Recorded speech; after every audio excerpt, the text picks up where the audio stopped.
জুয়েল নামের যে লোকটা, উনি হলো একজন ইউটিউবার এবং ফেসবুকে ওই যে ভিডিও তৈরি করে।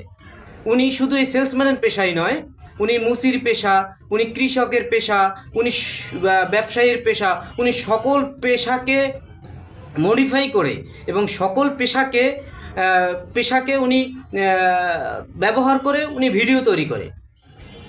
তো আমার প্রাণ কোম্পানির মালিকের প্রতি আহ্বান থাকবে, আপনি যে ওনাকে সেলসম্যানের যে শ্রেষ্ঠত্ব সেলসম্যান ঘোষণা করছেন, সেটা আপনি ভুল বলেছেন, সেটা স্বীকার করবেন। না হয় আপনি যে কথাটা বলেছেন, এতে বাংলাদেশে যে 25 লক্ষ বিক্রয় পেশাজীবী, 25 লক্ষ সেলস পেশাজীবী আছে, তাদেরকে অপমান করা হচ্ছে। আমরা কখনোই বিশ্বাস করি না যে সেলসম্যানের পেশা একটি নর্মাল পেশা এবং একটি অসম্মানজনক পেশা।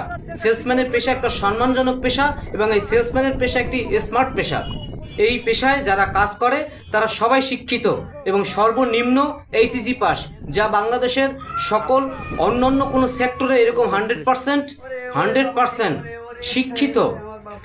শিক্ষিত সুশিক্ষিত লোক নেই।